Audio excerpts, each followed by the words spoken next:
என்றென்றும் நிலைத்திருக்க வேண்டும் என்று அவருடைய புகழை இன்றைக்கு சிறப்பாக கொண்டாடுகிற வகையிலே இந்த அமைப்பினுடைய தலைவராக அன்பு தம்பி முருகானந்தம் நாடார் சமீப காலமாக நமக்கு பரிச்சயமாகி மிக சிறப்பாக செயலாற்றி கொண்டிருக்கிறார். குறிப்பாக ஏழை எளிய நாடார் சமுதாயத்தைச் சேர்ந்த மக்களுக்கு ஏதாவது துன்பம் என்று வந்தால் தன்னை முன்னிறுத்தி அந்த துன்பத்தை தீர்த்து வைப்பதற்கு மிக சிறப்பாக பணியாற்றும் முருகானந்தம் அவர்களை நான் நம் அனைவர் சார்பாகவும் மனதார பாராட்ட கடமைப்பட்டிருக்கிறார். அவர் வசிப்பிடம் கேரளாவாக இருந்தாலும் தமிழகத்தினுடைய எல்லை பகுதியிலே இங்கே பொள்ளாச்சி வரையிலே வந்து நம்மை எல்லாம் அடிக்கடி சந்தித்து பல வகையான காரியங்களை கலந்துரையாடுவது நமக்கு மிகுந்த மகிழ்ச்சி அளிப்பதாக இருக்கிறது.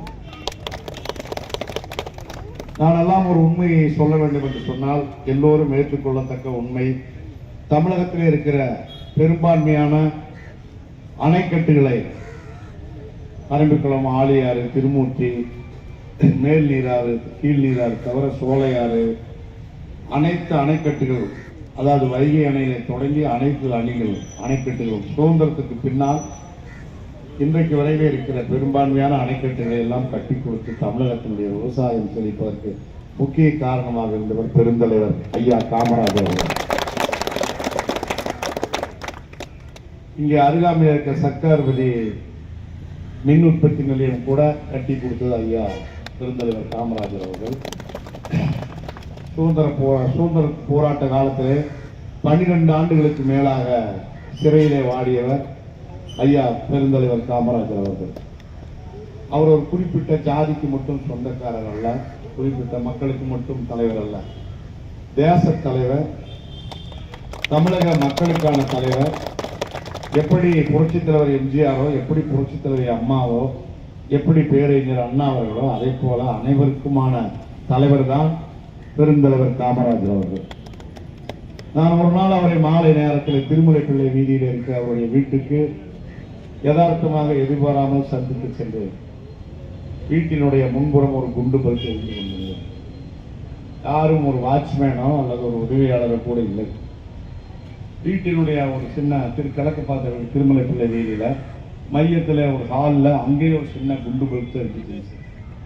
ஒருவரும் இல்லையாக்குன்னு நினைச்சிட்டு நான் திரும்பலான்னு நினைக்கும் போது, ஐயா யாருங்க ஐயா, வாங்க ஐயா அப்படின்னு சொல்லிட்டார். உள்ள போய் பார்த்தா உலகமே வியந்த மாபெரும் தலைவர், இந்தியாவின் பிரதமர்களை உருவாக்கிய அற்புதமான தலைவர், அகில இந்திய காங்கிரஸ் கட்சியினுடைய தலைவர், தமிழகத்தினுடைய தண்ணீர் இல்லாத முதலமைச்சர், பல்வேறு அணைக்கட்டுகளை கட்டிய அந்த மாபெரும் தலைவர் பெருந்தலைவர் காமராஜர் அவர்கள் ஒரு ஈச்சி சேர்ல படுத்துட்டு தனியா பனியனோட முண்டாசு பனியனோட தனியாக இருந்தார். நான் மெய் சிலுத்து போனேன். அதான் நான் கற்பனை செய்து வந்தது. இங்கே நிறைய பேர் இருப்பாங்க, அவரை பார்க்க விட மாட்டாங்க. எனக்கு அப்போ வயசு 22 இருக்குன்னு நான் நினைக்கிறேன். அதிமுக தொடங்கப்பட்டு 2-3 ஆண்டுகள் கழித்து நான் பார்க்க போகிறேன்.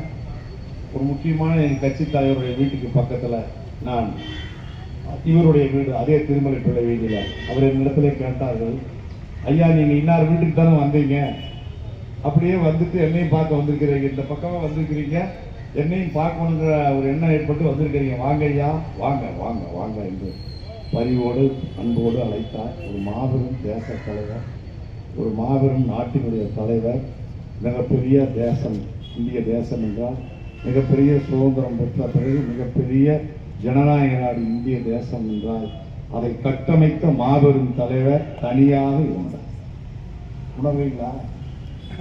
உணர்வீங்களான்னு அந்த உண்மை என்னன்னு உணர்வீங்களா?